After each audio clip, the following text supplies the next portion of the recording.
Hello and welcome to the all-new NRLW Weekly podcast with me, Marlee Silva, and NRLW legend Ruan Sims, thanks to Light and Easy fueling women in sport. On the show today, we are joined by Millie Boyle. We also get Ru's rap and probably get Millie's perspective on the fact that the Knights have one hand on the minor premiership, plus the Prime Minister's 13 side has been named. Well, first of all, Ru, it is always a pleasure to be beside you, but there's three of us on the mic. How exciting. Millie, thanks for coming along. No, thanks for having me in. We've tried to arrange it a couple of times and I'm glad that the schedules aligned. Finally aligned. She's a very busy woman, so we're glad that you could take the time away from, trying to win a premiership and all of those sorts of things. Ru, we were, once again, I say this every week, spoiled with an incredible round of women's footy, and you always have the toughest task in pointing out the best player we saw and the best moment or game. Yeah, it is always a really difficult task. There were some great games over the weekend. We saw some real nail-biters, some very close ones, and I think for me, a real standout performer was Tamika Upton. I think she took the words right out of my mouth. She was phenomenal. I know it was against your tricolours, Millie, but she was fantastic. She's outstanding. And not only did she create things individually, I think she brought a lot of the strike around her into the game as well. And you played with her. What is she like as a fullback? And what do you think makes her so special? She just gets the game like nobody else, honestly. Like, she understands the defence and where they're tired and where they're lacking. She'll do her review, her preview, and know who to look out for, where she can break the line. She knows where the the strengths are in her team and where to attack. And she just, when she wants the ball, she gets the ball. She's also started kicking. I know. I'm not loving that. It's like, this could have happened when I was playing with you, not against you. But no, she's just, I think, a class above everyone at the moment. And to be fair, we're heading into round 9. She hasn't had the best run with injury in the previous competitions, and she's played every game. Yeah, so I think we're seeing that too. Yeah. The fact that she hasn't been hampered by injury. Yeah.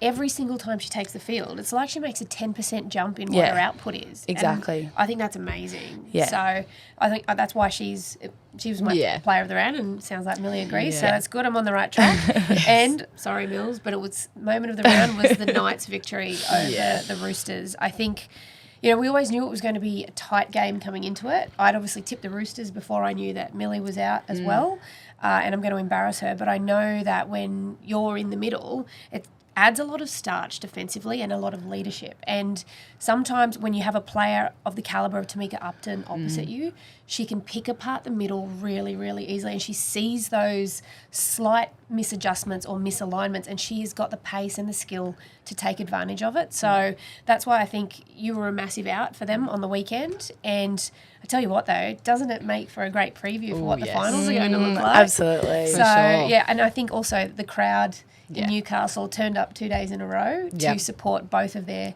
teams. So I think, game of the round was the Knights, but also a big shout out to all of Newcastle, because you are turning out and supporting both your men's and women's 100%. Teams, and that's awesome. Just on that, were you at the game, the men's game? No. Oh, you weren't working that game. No, Marlee? No.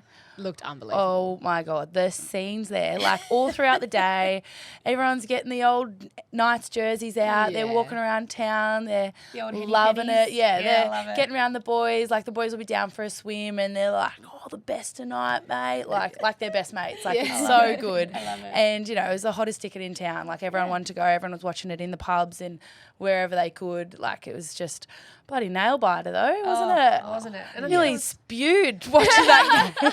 And it was close to 30,000 there, the highest ever crowd recorded. 29,500, I think. I'm like, where's the extra 500 seats? We need to get to 30. But there would have definitely been if the tickets would have been available. Absolutely. So. Adam pulled up all right?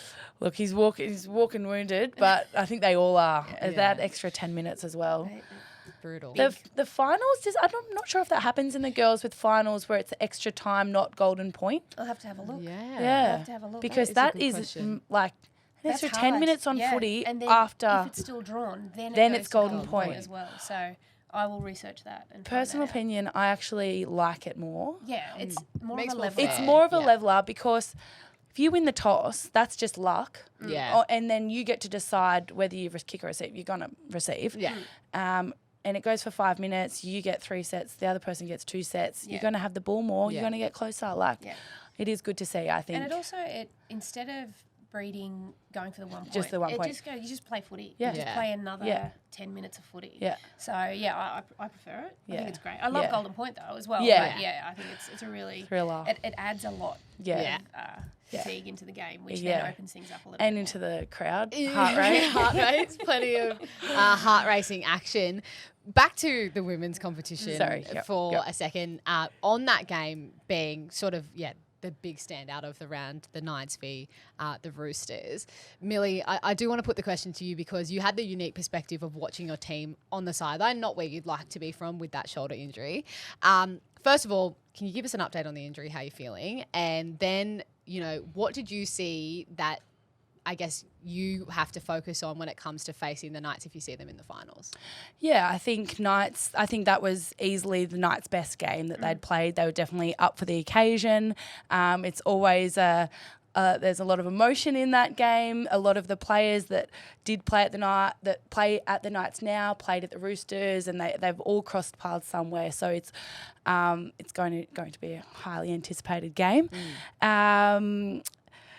For me, I just think we weren't really, we weren't ready for it. We didn't play our best footy. No, we weren't up to standard at all.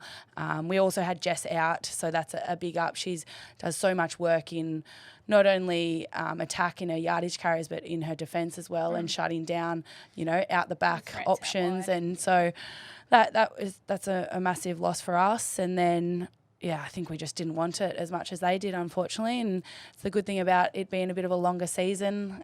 We get to work on that. If that was our, semi-final and we don't get another shot, you'd be very, very disappointed when it's happened before. And we're just lucky that we get another shot at it. But, we'll definitely be looking at shutting down Tamika a little bit more and making sure our tackle tech's a little bit better than it was on the weekend. But the shoulder... Yeah, it's something I actually did in the Parramatta game the week before, just towards the end of the game. I've had shoulder surgery on it before, so I'll be doing everything I can to get back for this weekend, if not next, and doing whatever I can. But it's just one of those things. Everyone plays, injured or to some point. No one's 100%, so I'll be getting it as close to that as I can. And what was John Strange's breakdown to you guys after the game? Because you've already had a training session since then. Yeah. What was video review like, and what are the positives that you can take out of a game like that going forward? The positive was that it's a round game and that we get another opportunity. We get to play again. That was the only positive we really took out of that. As far as training, we didn't actually do any footy at training. It was all conditioning and all contact. It was a lot of... take a good hard look at your performance, review it, and we're a better team than that. So we got to, you've got to have it there. You can't flush it, but you've got to be better than that. We're at a standard that's way better than that. So we're lucky that we've got another opportunity to play. So that was the positive from it, that it's not the last round. Yeah. And we've worked hard throughout the season, and we have put ourselves in a position to play finals no matter where we come, and that we've got another chance to work at it. Yeah. I do not envy that conditioning session that you had to do. It was very long. Lots of back and forth drills. Nice. Well, Millie, you've come to the show for the first time and you haven't come empty-handed. You've got a game for us. I do, actually. Okay, so... Keely and I have our own podcast. Look, it's not as professional as this one. It's very blasé. But one thing we love doing is Alphabucks. I suck at it. What is It's where Alphabucks? I'll give you... I will win. So you guys are competing against each other. I'm going to give you guys a letter, and I'll give you a question like a name, and you've got to say a name starting with the letter A, for instance. You know what I mean? And whoever gets the most points at the end Oh my gosh. wins. It's all right. pressure. I'm just saying, when you're watching this or when you're listening, you think it's so easy and you're like, how do you not know that? When I scream at the radio. Yeah. When I'm watching it, I'm like, she could have won $10,000. Yeah. And I'm not even in contention for that. And I feel that pressure when I'm playing this game. I've sworn I'll never play it Wait, again. have you brought $10,000 for us to win? No. With all the money that you make as an NRLW player. That's it. That's the whole contract. Anyway, so I've got 10 questions for you guys. Is it hang on, is it the same letter for all 10 Same questions? letter. Oh, okay. Yeah. All right. I'm just going to throw it to you guys, and whoever answers first wins, and then I'll go to the next one. So, your first ever NRLW Alphabucks game. I'm so Okay. excited. Okay, guys. Yep. Your letter is S. Oh, okay. Yep. Name a city. Sydney. Oh, wow. I'm going to suck. A food. Soup. Oh, damn it. A car make. Subaru. A famous singer. Sade. What? You don't have to yell. Oh, sorry. I got Wait, what was that? The mic is on. Okay, no, sorry. That's fine. Sorry. It's all right. We'll check at the end. Yeah. Sade. Sade. Okay, she's a Yeah, singer. she's a singer. Beautiful, Sorry. long black hair. I suck. Lucky we're not on. Lucky we're not on a time limit. An NRLW player's name. See you later. A colour. Oh, no. No, that's a C. You guys made my name Cerulean from Devil Wears Prada.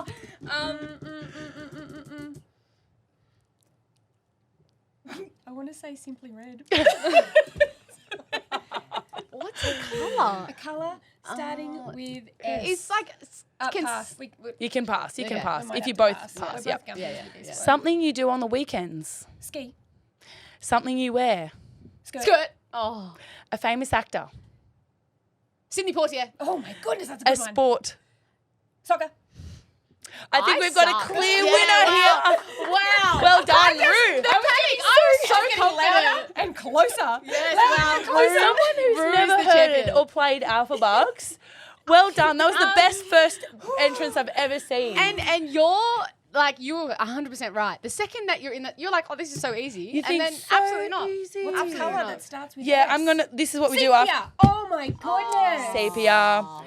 Silva. Silva. Oh, yeah. Yeah. Could have thought of that, couldn't I? Oh my God, you're an idiot. What an idiot. Wow, okay, so Don't even have to Google it. cannot put that on my resume. What do we have Good a final? at What was the Alphabucks. score? Domination. Rude domination. It was like 8-2. 8-2. It's the reaction time. It's That's the right. reaction. Yeah. And you've got it. You don't know what I'm about to ask you. You know you're trying. You know what Keely does? She just says the same answer for the same thing the whole time. She thinks her dog's called Phoenix, there's a country Phoenix, and there's a game called Phoenix. I'm like, you can't keep doing that. That's not how it works. Anyway, thanks for playing the game. Thank you. Great game. Thank you. Thank you, Millie. Engaged my competitive nature. Yeah, wow. I was getting louder glad and you- closer and louder and closer. You did really well. So thanks Wow. for partaking. Thank you, Millie. Wow. I have a lot to work on. I'm going to go home and It's look all right. Marlee, we would be terrible on the same team Yeah, because yeah, I get yeah. stage fright in Yeah, that game as well. fully. You'd be really good against Keely. Maybe we'll have a championship. I engaged my inner Kate Ritchie. Yeah. She'd be proud of me. Oh, far God. Oh, good times. Good times. Now we've settled the heart rate. Another thing that has come about this week, the news of who is in the Australian Women's Prime Minister's 13 side.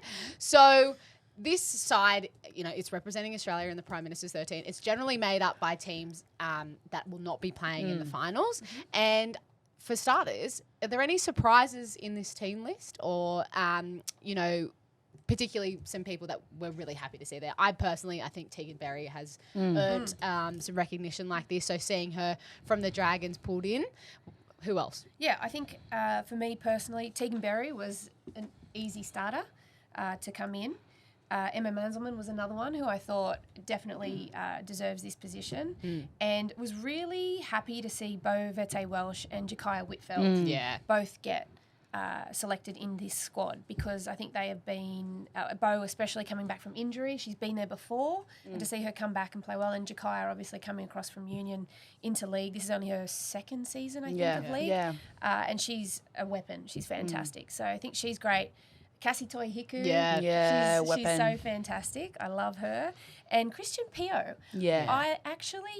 I know she played second row or she played edge back row for the I love her in the Eagles last middle. year. I love her in the middle. How good is her passing Her game? offload game too. Yeah. Oh my gosh. I'm like, wrap that ball, wrap that. I think she leads the league In the offloads. Yeah, it's awesome. She is fantastic. So, well, look, everybody on that list deserves to be there, but they're just a few of the ones that really jumped out to me. And also, I do want to give a shout out to Talisha Harden, being named captain. Yeah. I So think good. she's a wonderful selection as captain. Yeah. She's got a great head on her shoulders. She's Good got so much personality. calmness around her and experience, and will be so good for those younger players that are coming through. Absolutely. What I found interesting, I know it's like a bit of a bigger, obviously you're not playing everyone, or I don't know how it works, but it's like 4 hookers in the team. Yeah, I think It's interesting. Especially Ruben can sort of play lock as Yeah, well. We saw her yep, play lock when yep. Kennedy was out, Yep. so she can do a little bit of both. Quincy, she's more an out-and-out hooker, but can Yep. also play half. Yep. So Yep. she could potentially be used around there. Yep. Emma Manzelman, I think, is probably an out-and-out 9 Yep. for me. Yep. But yeah, so Yeah. and obviously good to see Rat in there too. Rachel So Anderson. good to see Rat in there. That's one of my favourite inclusions. I think Yeah. she's played for New South Wales. She hasn't played for Australia before. She hasn't played PMs 13, but once again, her experience and calmness and people who haven't played with her before will learn so much, and they'll be like, oh, is this what playing with it? Like her kicking game, her, Management. organisation. Yeah. I think other people will benefit from playing with Rat, and she will learn a lot from playing with other people as well. And although Eels haven't had, the best year, and they've had their players with their injuries hasn't been great, I think she has been an absolute shining light for them this and year. she's obviously coming up from that calf injury Yeah. that both her and Elsie Albert were Yeah. out. When she came back, she's just gotten better week on week on week. So, Yeah. I think she shows what she value adds to that team. And when they have their full squad, I think it'll be a bit different for them. But Absolutely. I agree. I think she's been great. Yeah, it'll be really interesting to see how this pans out, and particularly exciting for those girls who are getting their first taste of the green and gold. I think there was a bit of And it's a good one. Yeah. I like PMs. I never played PMs. It wasn't around when I was coming through, but I think it's a really great stepping stone because, as you can see, there's a mixture of the next ones in line, the up and comers, as well as some players from our Indigenous academies and things like that. So there's quite a good mixture there of players, and obviously there's a few players in here who aren't in here, that are either unavailable through injury or whatever. Or they're else. in the top Or 5. they're in the top Contention to make finals. Yeah, exactly. Yeah. So there is. I think it's really exciting. Yes, and they will get to play against the Papua New Guinean Orchids. So is that over in PNG? Yes, Yeah, it nice. is, which Oh, is wow. very cool. They love their rugby league over in PNG. What an Only experience. country in the world where their national sport is rugby league, and that's why we love it. Crazy. Yeah. Have you been? So good. You've been to PNG? Yes, we used to play a trial game there for the Broncos. And when the NRLW was only 3 games and then a grand final. So I honestly put that down to, we had a great team, but the fact we got to play it like a trial game, and we had this an alignment with PNG, we got to go and play over there. Like it kind of just dusted out the cobwebs. It was our first time playing, and then we were ready for round 1. So that always helped us, I feel like, playing up at the Bronx. But going over there, it's a different world. You wouldn't think that you're so close to Australia. It's like you get on the bus, they're all chasing the bus, they're asking for it's crazy. All your kit, all your gear. Have you played over there? How much they love it. Yeah. I love how much they love rugby league. Yeah. It makes me so happy. Yeah. And there's going to be a lot of games in Papua New Guinea in this So good. Pacific Championship this year, which I think is really good. So good for them. Well, you are listening to the all-new NRLW Weekly podcast with Marlee Silva, Ruan Sims, and today, Millie Boyle. Thanks to Light and Easy, fueling women in sport. And we'll be right back after this break. Light and Easy have been named Best Healthy Meal Delivery Service again, but you won't find us stopping to celebrate. We're busy making it easy for Aussies to achieve their well-being goals, and the results speak for themselves. Light and Easy, just good food and great results. Welcome back to the all-new NRLW Weekly podcast with me, Marlee Silva, and Sky Blues assistant coach, Ruan Sims. Thanks to Light and Easy, fueling women in sport. And today we are joined by the one and only Millie Boyle. And we've got a new segment to get our brains thinking a little bit more and get a little bit of discussion happening. Thanks to Light and Easy again, fueling women in sport. This one is called Food for Thought. And each week, nice little Very pun. clever, Marlee. Each week we're going to cover off some of the big issues when it comes to women's sport and some of the things that we can do to support and help grow it. So that's the interesting thing I think about, lots of different discussion points when it comes to women, right? There's always a bigger ripple effect to the things that we talk about, and particularly with women in sport. This particular discussion I wanted to have with you guys today was sparked by an announcement made by a different code. So the AFL male and female players will vote on a landmark deal worth more than $2.2 billion over 5 years after a major breakthrough in collective bargaining talks. Wow. CBAs is something that we have heard a lot about this year in rugby league. And what this would be hoping to do is raise the minimum wage for AFLW players. It's currently $40,000 and the average AFL player's wage in 2022 was $400,000 per year. So there's a big gap there, but this is looking to bring things closer together. So this is a combined CBA? Yes. Okay. So rugby league, we have separate CBAs? Yeah. But also minimum wage is 40 for the women, that's right? Yeah. And then average for the AFL is 400. Yes. Yeah. So this combined pay deal, this is massive. Yeah.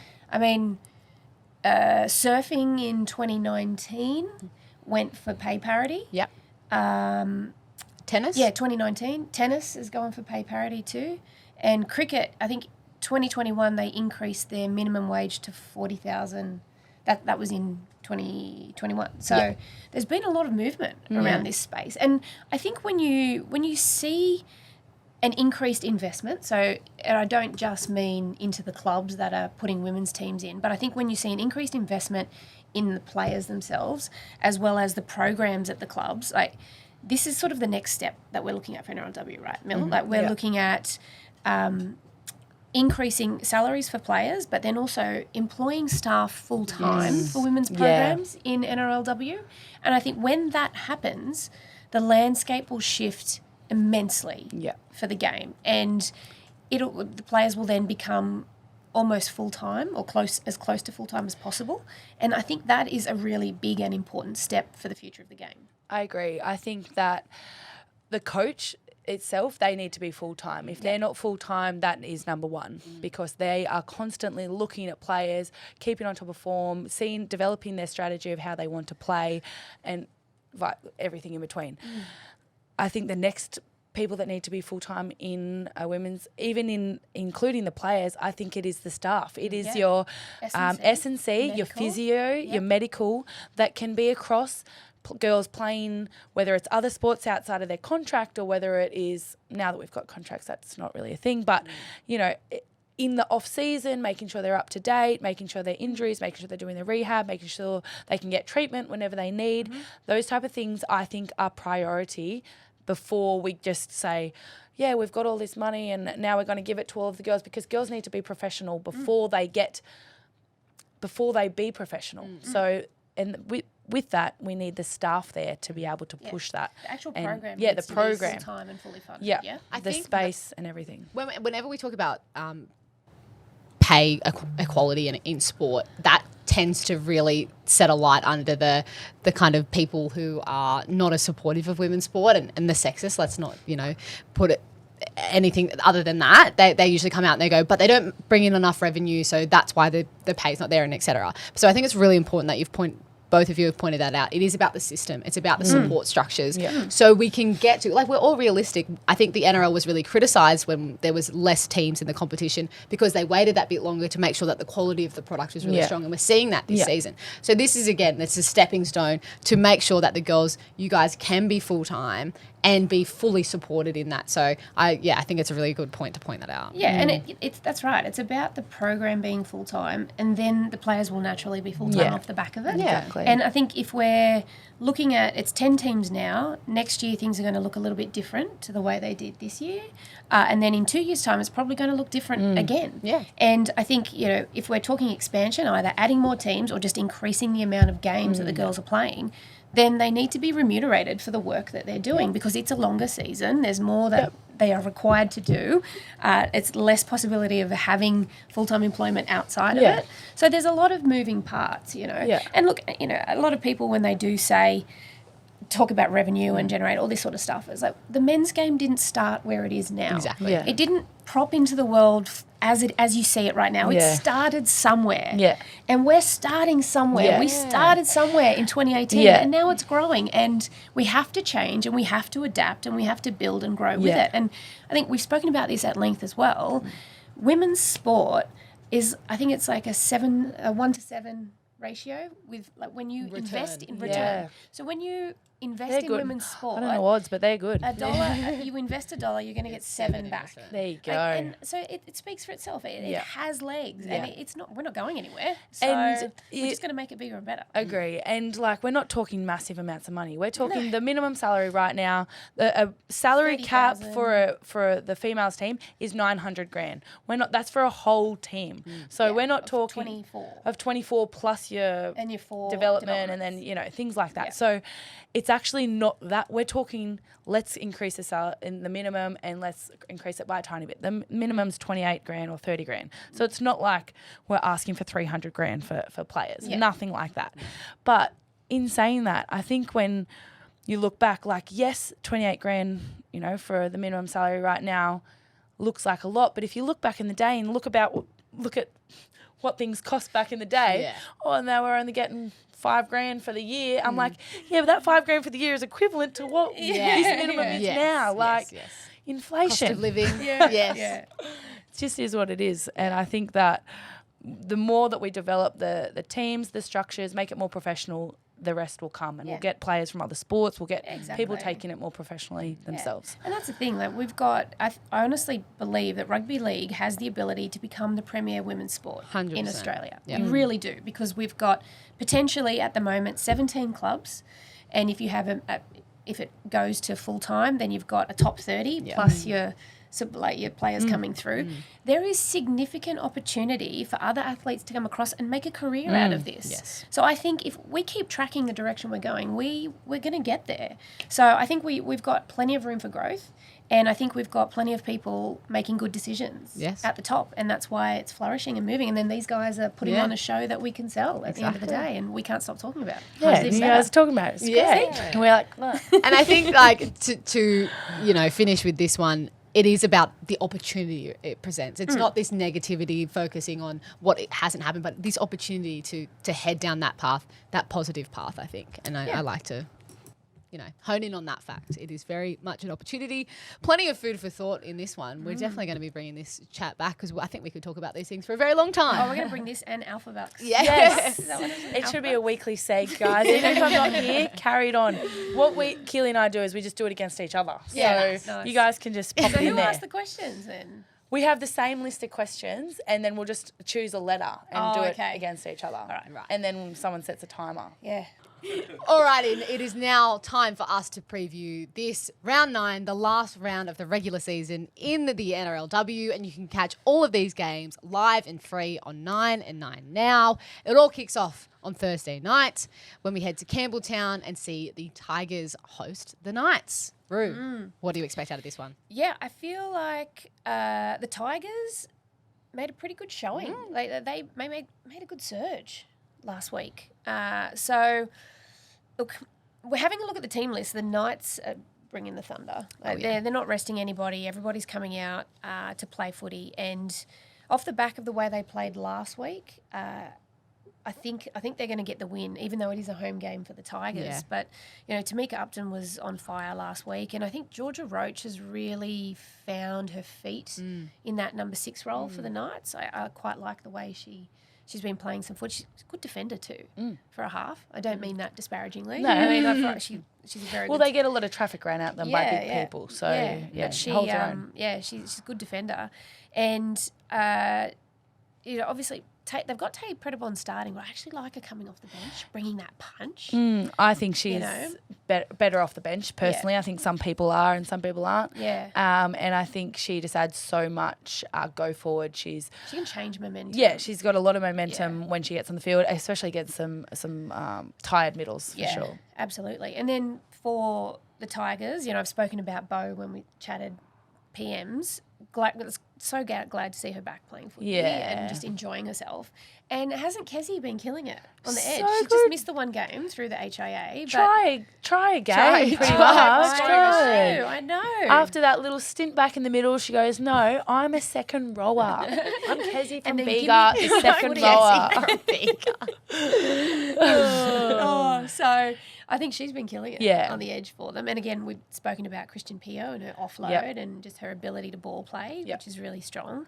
And I actually really liked Salma Noor coming off the bench for them last week, the last couple of games. So, yeah, I think it's going to be a tough one for the Tigers, even though it's a home game. I think the Knights are going to get this one. Yeah. I think the Knights are looking like favourites for the comp, to be honest. What do you reckon? Why they're still the underdogs, and they've just bias here. Pipped the top dogs. So I still don't know what's going on there, but they're a very I'm still strong tipping team. the Roosters for the top of the. Look, so am I personally, but I'm just saying they're playing some good footy. Yes, they are. And it's great to watch. Well, speaking of those Roosters, the game that will follow, that will be on Saturday. We've got a double header at Jubilee in Cogra. And the first match of that day will be the Roosters and the Cowboys. Yeah, it's moved to 6 o'clock because the Warriors Knights game over in NZ. Look, I just don't see the Roosters losing that after last weekend, to be honest. I think we've got a lot more to prove on what we can do. We weren't good enough, and we'll be looking to put in a good performance leading into the semi-finals. Yeah, I think the same thing. I think, probably one thing I took out of the game for you guys last week was that you didn't stay in your system. Because when you stay in your system, I can see there's no panic. Like there's everyone just knows we're just going to grind this out. We're just going to grind this out. And then you just kind of fell out of your system a couple of times. And then that's all the Knights needed to actually just pounce on it. 100%. So I think I don't see the Roosters dropping this one after last week and the con session that happened earlier this week. But I will say I've really enjoyed watching Vitalina Naikore for the Cowboys. Loved it. She moves so well and she's so powerful. I'd love to see her in fullback, to be honest. Yeah, I think she'd be quite good. Getting the ball and then running into broken play. Like, she just needs to start on that right side because she steps away over to the left. She does. So if she, catching a ball and being some tired middles, some tired defense, I'd love to see her in at fullback. Yeah, absolutely. So and then obviously they've made a few changes to the Cowboys this week, but I envisage that the Roosters will win this one, win quite well. Yes. And the game following that will be a late night kickoff at 8 p.m. Yeah, if you can stay up. You'll just be elbowing me. I'll be like, nap under the desk. We will see the Dragons in what will be their last game of the season come up against the Broncos, who got a pretty tight win over the weekend. Look, they did, and I think this could be a bogey game for the Broncos because the Dragons have been very competitive, especially considering a lot of people had written them off because of how much they've lost in their roster and the big changes in their roster. But I think there's been some really great players come through for them. Obviously, Tyler Nathan Wong is probably leading that charge as a new recruit. Her and Ray McGregor as the halves, very, very strong. But it's good to see Gail Broughton back. For the Broncos. I think that will... I think when it went out to the left edge, they were missing her on that left edge because she moves really well. She's got good ball-playing ability, but she also draws a defender to her really easily. She's got a great running game, and so then she's got the offload to work off the back of it. So I think the Broncos need to bring their A game Saturday night. I don't think it's going to be an easy win for them. I think the Dragons will push them all the way to the end. Yeah, I agree. I think... if the Broncos don't win, there's a potential they don't make the top four. Yeah, exactly. So it is all or nothing for them. Dragons will want to go out on a win as well. But I would be surprised if the Broncos lose that game and miss. They missed the semis last year. Yes. Hopefully they've learnt from their mistakes for their sake. But I think it'll be a really close game, to be honest. Yeah, I'm with you. I think the Broncos will get the job done, but it's going to be a lot closer than people think. And good news for Dragons fans is I just saw actually before we came in studio, Tegan Berry has re-signed until 2025. Oh, yeah. Nice. I'd sign her longer if you could. How old is she? 20 years. Yeah. And then she scored this crazy try and he's like, make it 30. Kezi's still playing, so chuck. And then on Sunday, we will be heading down to the nation's capital for another double header to round out this round of rugby league. It will be the Eels and the Sharks first up. And both of them can't make the finals, but I'm sure both of them are very keen to end on a high. What do you think is going to happen here? I think the Sharks get it done. Look, I think they haven't performed as well as they should have this season, but that comes with being a new team. We've seen every new team pretty much that have entered the competition struggle to some level, but they will be better for it next year. But I think they'll go out on a high and they'll I think it'll be a hard day in the office for Para, to be honest. I think Sharks, they've got a great team, and I'm surprised they are where they are on the ladder. Yeah. And I think the Sharks will get the job done down in Canberra. And I think they've got a lot of points in them. They do. There's plenty of experience. There's plenty of points. The biggest thing as well, like with the Sharks, there was just the one game that they lost, and it was against the Roosters, lost by 20 points. Yeah. Every other game has been 6 points or 10 points or less. So they're in the mix. It's just that what I've noticed is sometimes they just don't stay in the system long enough. Yeah. They might stay for short periods of time, but we saw last week, what stood out most to me was when they got put under pressure, they didn't capitulate. They just rode the pressure, and then when they got an opportunity, they turned around and fired back. Yeah. So they didn't panic.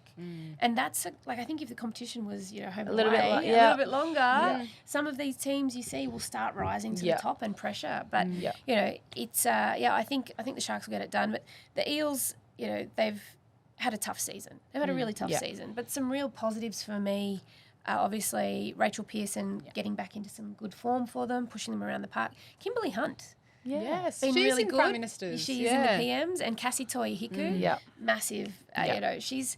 She was in our Origin squad. Yes. And I speak about this all the time. She's so chill. And then she gets out on the field and she just smashes everything. I know, but she still just looks, she just puts a massive shot on and she's just she just gets up.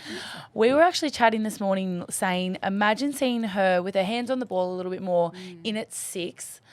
Yeah. She's such a good ball player. She's got natural ball playing skills, and then she can still do her running. She can feed where she needs to. But imagine her and Rat at 6 and 7, the two most chill, quietest halves. They chat on the field, which is what you need. But off the field, not a peep. I think throw away the key. So it probably helps having Ruben Jerrington at 9 then. So because she's a yappy. Her and Kennedy, both the talk. The other two. Nice and they can just slip under the radar. The other two. But look, I think another favourite move of mine for the Eels was Marlee Murphy to this back row, 100%. Because she needs the ball more frequently. Yeah. And we've seen since she's gone there, she's been really good. She's like, is this what all the fuss is about? In the middle, it's so much better than being a back. She loves just waiting for one ball to come on one edge. So it's good that she can get in there, take some hard runs when she wants, but also hit that nice short line when she's a good defender. Exactly. Yes. And then we get to the last game of the round, which, similar to the men's competition, we will be waiting to the end of that game to know who will be playing in the finals, and it will be the Raiders at home with their last Viking clap of the season potentially. Game of the round. And coming up against the Titans, both vying to make sure they can play the following week. Yeah, game of the round. I agree with Millie on that one. This is definitely game of the round. And because this... Jordan, you missed it. GOTR. This is defining what the finals looks like. And I think I was really happy to see more points come out of the Titans last week. I really was, because the week before it was a little bit ugly for them. They still got the job done, but not enough points. Yes. But last week, definitely a lot better, finding points more easily. And then the Raiders, the best performing of the new clubs, and just seeing the personality that team has as a unit, I think is pretty incredible. It is amazing. You know, Arpie Nichols had a whale of a game last week as well. Wasn't it great? She was so good. She was so good for them. And Weapon. Zahara Temara is having the best season I've ever seen her play. She's relishing being in that leadership position in that new club, really having that impression on her team, and she will be up for this game. Yeah. The matchup I'm really excited for is Samima Taufa, Georgia Hale. Yeah. Are they very not different. Miss New Zealand, Miss Australia going at it at lock. They will make 100 tackles between them, no doubt. At least. They'll be like, how many tackles have I made? I'm making more. Like, they'll play with 2 broken arms. Like, we're just saying those two girls play so similar, and they are just the same player for their team, and both of their teams wouldn't be able to do what they do without those 2 players, because they do so much work. Absolutely. And they're both very different, but they both have significant impact on how their teams perform. So Mima is very much leads from the front in physical. She'll just take that hard run, hard carry. But Georgia is so creative, and she gets through a ton of work. Such a talker too. I'm like, She are you not is. tired, Georgia? I know. And she wrestles so well, and she's That's a the most smaller disrespectful girl. thing, isn't it? Where she can Freaked me out, talk. can I say? When she talks so much, like I'm like, and I know she did that. She did a mic'd up thing, but I was like, she is so yappy on the field. I don't know, like she must train, like be on the treadie and just talk. Like Destiny's Child used to do on the treadie and the It is a great skill to have, and you definitely need someone on your team that can be like Just that. Gives your team quickly, confidence. On saying that Georgia is a smaller girl, shorter. Yeah. That freaked me out because we interviewed her the other week, but I had not talked to her in person until I was up on the Gold Coast on Sunday, and I couldn't believe I was taller than her. Yeah. I'm like, she feels like she's, Such a presence. 10 foot Yeah. tall, Honestly. the way On that the she field. holds herself and how strong she is on the field. Yeah. It was just one of those weird moments. I was like, oh. Did you say to her, because Rue's probably had this before, like, oh, you look bigger on TV. No, Like, I the did amount of not. people that say that, like, it's literally the most backhanded compliment when they say that. If they say you look bigger on TV or you look bigger in real life, I'm like, either of those are not nice, so just don't say them. Yeah. I had this guy stop me in the street once, like in a car, just stopped, wound down the window. He's like, oh, are you that girl from footy? I was like, oh, yeah. And he's like, oh, yeah, you're much better looking in real life. And I was like, thank you. General public, man. Seriously, The it is the biggest audacity. backhanded compliment, because you're like, just well, I'm laughed. ugly in one of them. I'm big in one of them, ugly and big in one of them. Just I don't just say things laughed. about people's appearance. I think that's a straight up rule. Oh, I just laughed. I just thought it was God. hilarious. Yeah. I was like, Cheers. thank you. Yeah, thanks heaps, mate. Guru. Well, to go back to this game, We can cut that bit out. Yeah. Yeah. Sorry, that was just an aside. No, it's all good. yeah, it's going to be a tough game. But who do we think is going to come out on top? I think the Raiders. So do I. I think the Raiders, even though I think the forward pack of the Titans is so dominant, so strong, I just feel like Zahara and Ash Quinlan are making magic every time they take the field for the Raiders. And then when you've got that punch of Grace Kemp and Matua that come in off the bench, I think that they've got a really good mixture and a really good rotation happening at the Raiders, and it is a home game for them. Yeah. The biggest battle, other than the locks, is going to be the outside backs for both sides. So being, I think, Jamie Chapman and Mackenzie Wiki, that's going to be a good one, and Niall Williams-Guthrie and Robin Thoretti. So Yes. Robin Thoretti has been a real standout for me. And they're this actually year. former teammates from Sevens Yes. in New Zealand. So So that's good. isn't There's gonna that be some cool little great matchup? matchups Yeah. across the park. So yeah. look, I think the Raiders by a very small margin. I'm so Switzerland with this game. I just do not know, because I think the Raiders have to win by 12 or something as well to make the final. So it's a for and against I reckon thing. they've got the points in them. I do think they do as well, but But if they can't, it's the middle. Yeah, Shannon Marteau running Shannon 400 Marteau metres in a and game. Jess Elliston, Yeah. they're going to be in some trouble. Or if they need 1 point, Lauren Brown, she's done it twice. she can do it Can again. kick a field goal, that girl. Has she what? Well, I cannot wait for that game. I cannot wait for all of these games. It's going to be a great final round because, even the ones who are not going to be there next week will be going out to put on a show. Absolutely. Absolutely. Great. Well, this brings us to the end of this episode. Thank you so much, Millie Boyle, for coming along thank and you, Marlee sharing Silva. and bringing. We're on 2-name basis here. It's soon to be Millie Elliott Knee Boyle, which you'll have to say. Okay, looking forward to that Off-season. too. Good luck on the weekend for the rest of your season. Thank you. Rue, as always, so much wisdom. I feel so excited and ready for this round. Me too. I'm pumped. I can't wait. I'm so excited. Me 3. And we will catch you guys next time. Thank you. Bye. With the finals around the corner, NRL 9 has you covered. From match highlights, press conferences, and don't forget, Fred in the 8. Of course. NRL 9 has you covered for everything. One-stop shop. Make sure you subscribe so you don't miss a moment.